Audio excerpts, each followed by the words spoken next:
nila. They are fetching po sila Reverend Paul Glass and si Mama Nancy, and Pastor Jerry is in Asin. Okay? Tapos si Pastor Ben naman, nag-dedicate po siya ngayon. So ako po yun nandito. Amen? Are you excited? Amen, amen, amen. Actually, I changed my title, but I think hindi po nakuha ng PowerPoint. But actually, ang first title ko po is It's Time to Move, but I changed it to Don't Miss Your Flight. Okay? Sino rito nakapag-airplane na? Sumakay sa airplane, okay? Yung mga hindi pa nakasakay sa airplane, sasakay kayo ngayong taon. Amen? Amen? Sama niyo ako. Okay lang? Ayan. Sabi, don't miss your flight. Ang subtitle ko po is Dressed to Live, Ready to Move. Now my question is, are you ready to move? Because it's time to move, church. Amen? Amen, amen. And church, I believe with all of my heart that as we are in the year of awe, we've been talking about year of awe. All the preaching talks about the year of awe because it really is the year of awe. Amen? God is not calling us to emotional highs. Hindi po to hype. Uy, hype lang ata to and then wala na. Trending lang ata yung word and then no more. But we are talking about eternal truth. Amen? Because awe fades when it is built on feelings. Awe fades when it is built on circumstances. But awe endures when it is built in the Word of God. Amen? So my preaching, I want your participation because I'm going to preach prophetically this morning. Okay lang? Amen. 2 weeks ago, we learned about the jars of clay. Diba? I spoke about the 3 jars of clay. It's ordinary vessels carrying an extraordinary treasure. Last week, we are reminded that stewardship is the true mark of greatness. Amen? That what God entrusts to us must be handled with faithfulness. Amen? And all of that leads us to this moment that if we are vessels, if we are stewards, then our faith cannot be shallow, seasonal, or emotional. Amen? Because God wants to take your faith to a whole new level. Sino may gusto nun? It's a whole new level. Not faith based on feelings. Not faith based on what you see. Not faith based on circumstances. But faith rooted in the Word of God. Because when the Word speaks, things change. Amen? Feelings change. Situations change. People change. Tingnan mo nga yung katabi mo. Can you look at your neighbor? Diba? Pumayat siya ngayon. Because people change. Weight change. But the Word of God remains forever. Yung love mo dun sa first love mo nawawala. Pero yung love sa'yo ng Lord nandun pa rin. It remains forever. Amen? And here's why that matters. Because when God decides to move, He does not move slowly. He does not move casually. He moves suddenly. Everybody say suddenly. August a while ago was talking about that it is really His year of awe, and God is just really moving suddenly. Ano mo, there are just so many surprises, no? I've shared that last week about the answered prayer, but unexpectedly, but it was just God moving. And when God moves, there is no time to prepare. That's why God always prepares His people before the miracle happens. So today, God is not just increasing your faith, He is anchoring it. God is not just giving you more faith, He is giving more weight. May dating, may bigat. He's giving your faith weight. Anchored faith doesn't change with feelings. It doesn't shake with circumstances. It doesn't drift when the storm comes. But when God moves suddenly, anchored faith stands firm and moves forward. It will make us move forward, palakas. When God moves suddenly, nasa bato tayo. Illustration, when you are in the airport, when you're at the airport, and your boarding gate is closing, the airline doesn't come on the speaker, the airline officer doesn't come to speaker and say, take your time. He doesn't say, wait until you are ready. The airline officer won't tell you na, okay, finish what you're eating. No. They make one final call and the door shuts, right? Not because they are mean, not because that they don't care, but because movement wait for no one who isn't ready. Okay? The airline officer will not wait for you. Okay, you can finish your snacks first. Hello?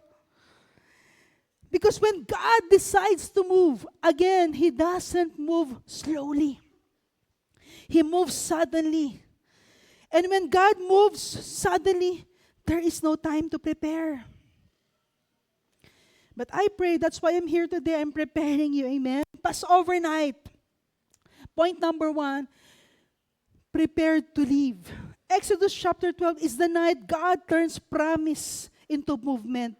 God speaks to Moses and Aaron in Egypt and establishes a new beginning for Israel. Marking this moment as the start of the calendar, each household is instructed to select a spotless male lamb on the 10th day of the month and keep it until the 14th day. At twilight, the lamb is to be slaughtered and its blood placed on the doorpost. It's like this. And lintel of each home. Israel was still in Egypt. Remember this. Israel, at that time that God was giving instruction, Israel, or the Israelites were still in Egypt. Still under bondage. They were still surrounded by oppression. They were still crying out of freedom. But heaven had already decided. Heaven already decided this is the night.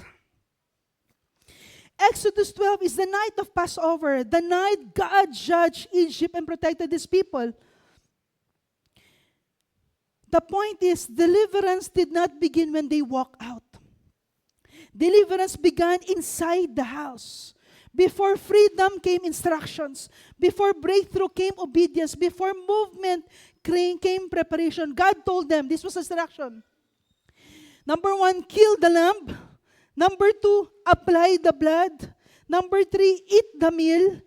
Number 4, and dress like you're living. Okay, I'm going there. Exodus 12 is not just about being saved, it's about being ready. Ang sabi ng Lord, do not just sit and wait. He said, eat in haste. Okay. Sabi ng Bible, okay, let's go to the scripture. Ezekiel 12 verse 8, then they shall eat the flesh on that night, roasted in fire, with unleavened bread, and with bitter herbs. Herbs, they shall eat it. Okay?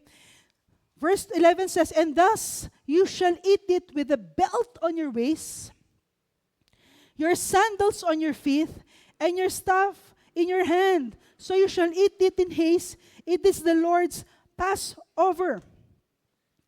So, ang sabi ng Lord doon, you have to have your shoes on, you have your staff in your hand, and you have to have your belt fastened.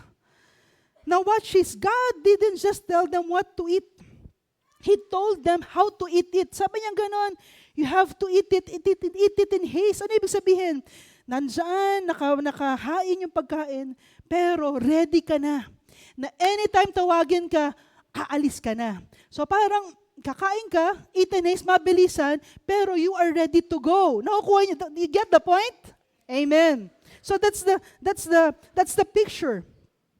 Eat like you're living. Sabi ng Lord, remember this, they were still slaves, but God said, eat like you're living. They were still in Egypt, but God says, dress for your freedom.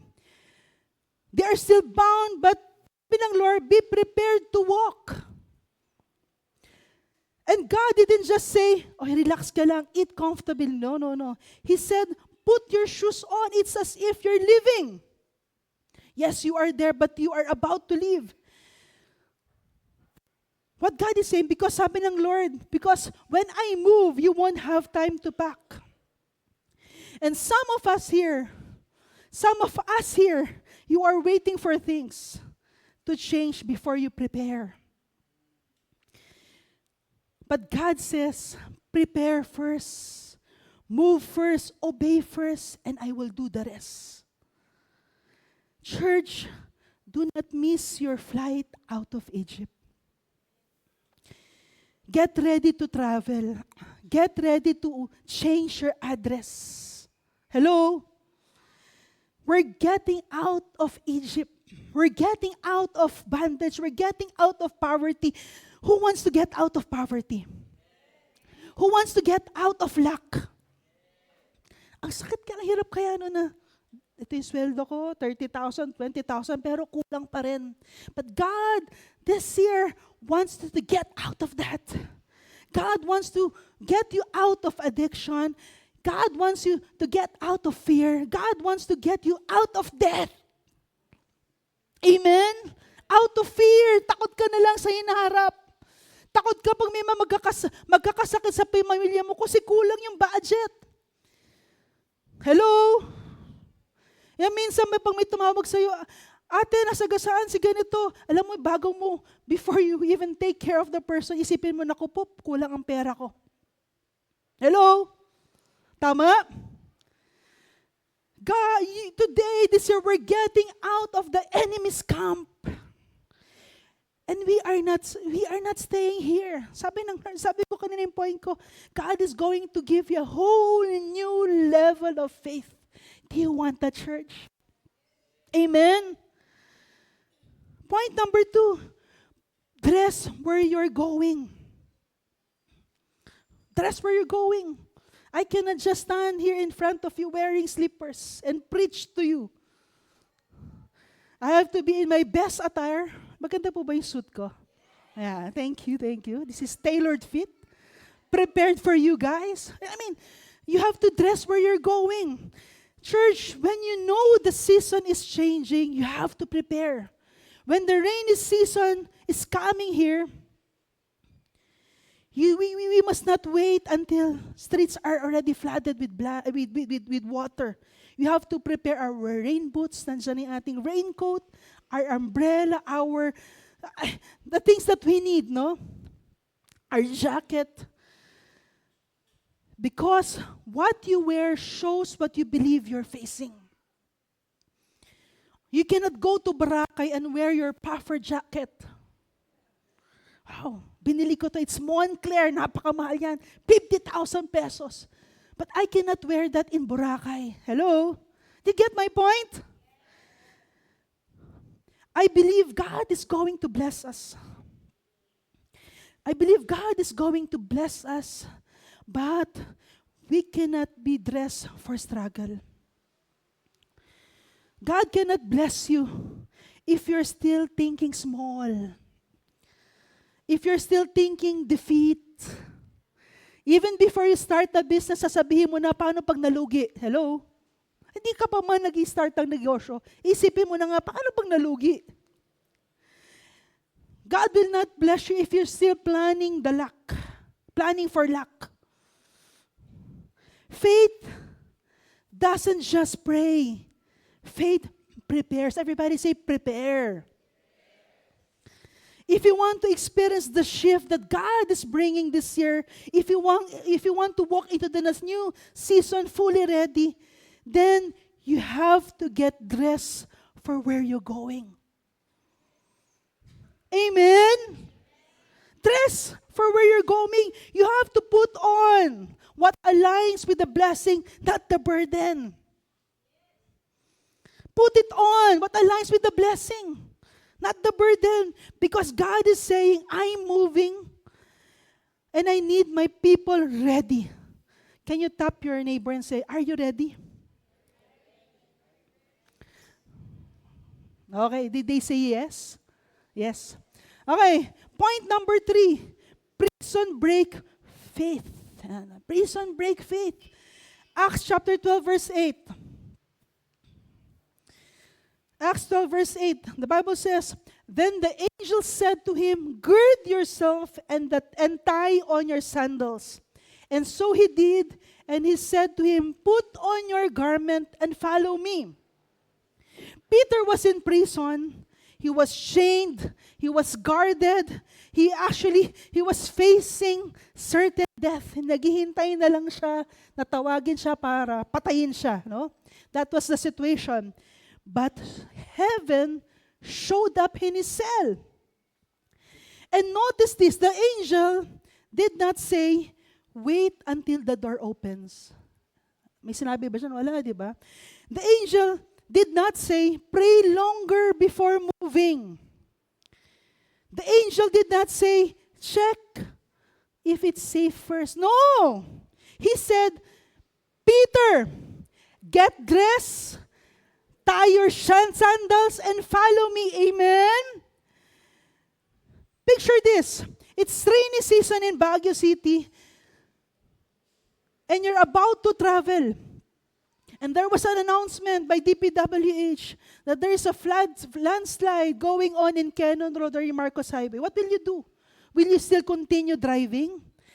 Will you still continue driving? No, you have to shift your vehicle, take a safer route, and you have to move immediately. And that is exactly what God is saying today. Move first, and I will open the way as you obey.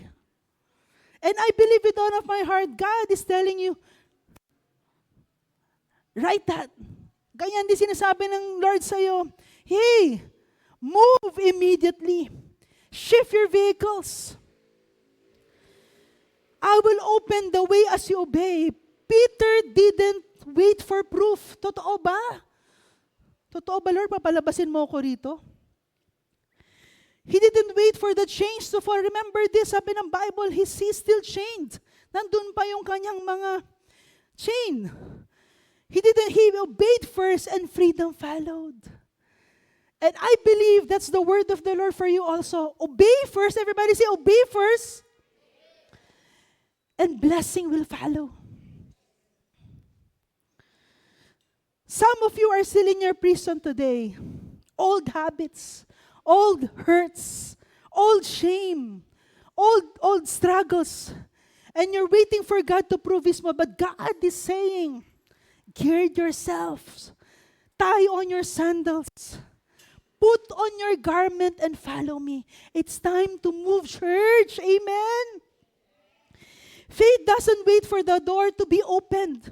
Faith prepares, moves, and obeys even before the miracle shows up. Amen? Do your part. Amen? Hindi yung maghihintay ka na lang, Lord, bless mo to, sa gagawin ko, bigay mo to. Hindi. Do it first. God is saying, obedience before evidence. Move first and I will do the rest. Next point. Cast off the old season. Some of you keep tripping. Not because God isn't moving, but because you are still wearing garments from the last season. As I've mentioned, old hurt, old shame, old bitterness, old grief.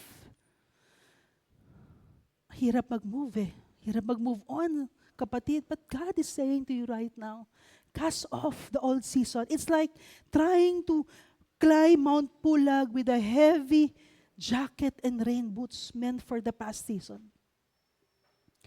You can't move quickly. You can't reach the summit and you're slowing yourself down. God is saying, get your shoes on. Amen? Pack the old clothes. Cast off what belongs to yesterday. Unpack it, the old clothes. Because why? There is a transition coming. It's a new season, a new assignment, a new level of faith. Amen? If it's like you are in a relationship right now, but you still love your old boyfriend, your former boyfriend, your former girlfriend, hello? I cannot do that. Kawawa naman yung present. Hello? Tama? You can love them, but you cannot love them more than you love your current partner right now. Amen? You cannot step into it while holding on to the burden of the last season. Maybe some of you here are still carrying words spoken over you years ago, and you're still hurt. Maybe failures you should have left behind, or maybe habits. God has sort of said, enough. Everybody say, enough. God is saying, cast it off. Move in readiness. When I act, I am doing it sudden. I need to be prepared. Church, don't stumble over yesterday because tomorrow is calling your name. Don't stumble over yesterday because tomorrow is calling your name. You have to prepare, step forward, and leave the old season behind. Next point, praise before arrival. Isaiah 51 verse 11. Okay, thank you. So the redeemed of the Lord shall return and come with singing unto Zion. Everlasting joy shall be on their heads. They shall obtain goodness and joy. Sorrow and sighing shall flee away. Notice this, they are singing while still on the way. Sabi niyang ganon, so the redeemed of the Lord shall return and come with singing. And so they are still on the journey. They were singing while still on the way. And this is not praise after breakthrough. They were still going there. Okay? This is praise before arrival. Nagpupuri na ako even before my year of awe. Nagpupuri na ako even before I experienced the breakthrough. Hello? Faith doesn't wait for evidence. Faith praises in advance. Amen? Faith praises in advance. And some of us here are too silent for where we are going. Remember this, your praise needs to catch up with your prophecy. This is the prophecy. Even before I reach that, nagpupuri na ako sa Lord. I received a prophetic word. I was 15, 16 years old. And the Lord said, Ivy, I'm going to bless you.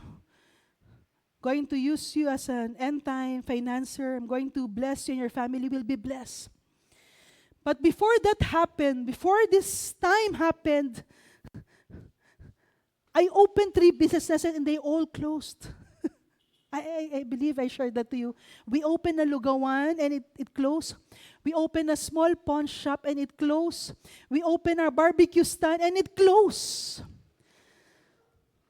But Lord, kulang na kulang pa yung nasa bulsa ko, pero I still keep giving my tithes. I still keep giving my offering.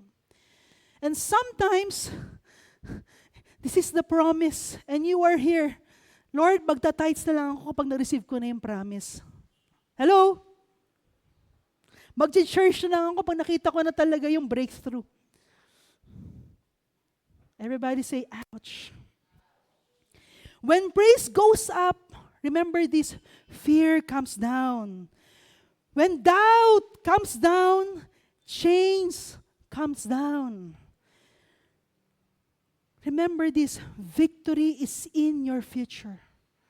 Amen? My brothers and sisters in Christ, I declare this to you, the trial is ending. The valley is closing. The curse is broken. The drought is over. And my brothers and sisters in Christ, this is not your final chapter. This is not your permanent address.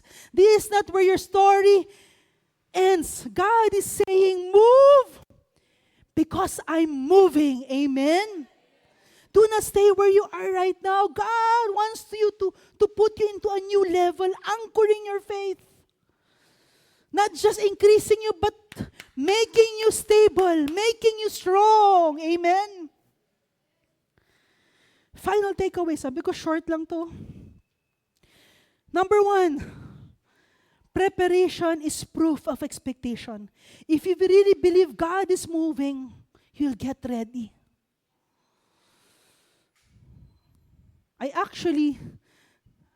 Nagpagawa po ako ng Filipiniana na dress. Sabi ko, wala pa akong magagamitan, pero sabi ko, Lord, I want one time makapag-speak ako sa isang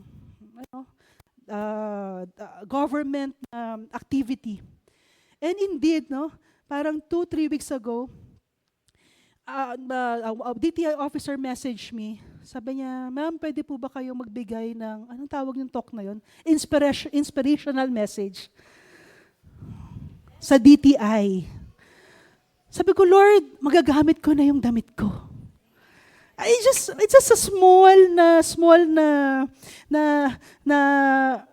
actually it's not even a vision. But Lord, sabi ko, I'm going to prepare kahit na wala pa ako rito. And then, may pinagawa akong gown. Hindi ko pa siya nagagamit. Pero I just know that one day magagamit ko siya. I am just saying, just get yung point ko po, no? Then sabi ko, nagpataya ako ng suit. And I use a new suit. Yung pala, mapasa yung anak, yung pamangking ko. As lawyer sa oath-taking yan, naghamit ko yung suit. Ay, ganon. Prepare. Number 2, comfort in captivity delays deliverance. That's why I'm saying, do not stay there. Don't stay where you are. Egypt is dangerous not because of change, but because of comfort. Now the question is, are you still in your comfort zone? Hello?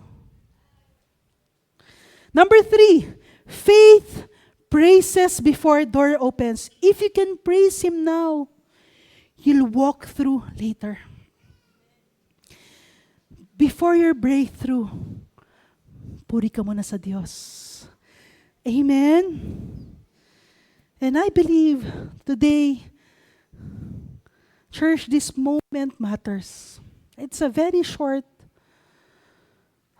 encouragement. It's a very short preaching. And in God, maybe just God is just reminding us. And these are moments when God speaks gently. And there are moments when God calls us to respond. And I believe this is one of those moments. Some of you know God is speaking to you. Not to the person beside you, not to your family member, but to you. May I ask everybody to please stand? God is here. God is here.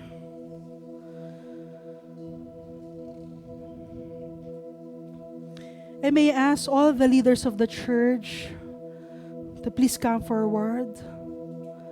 Feby, we're here. Theodi, Daniel, and the rest of the leaders of the church, if you're here.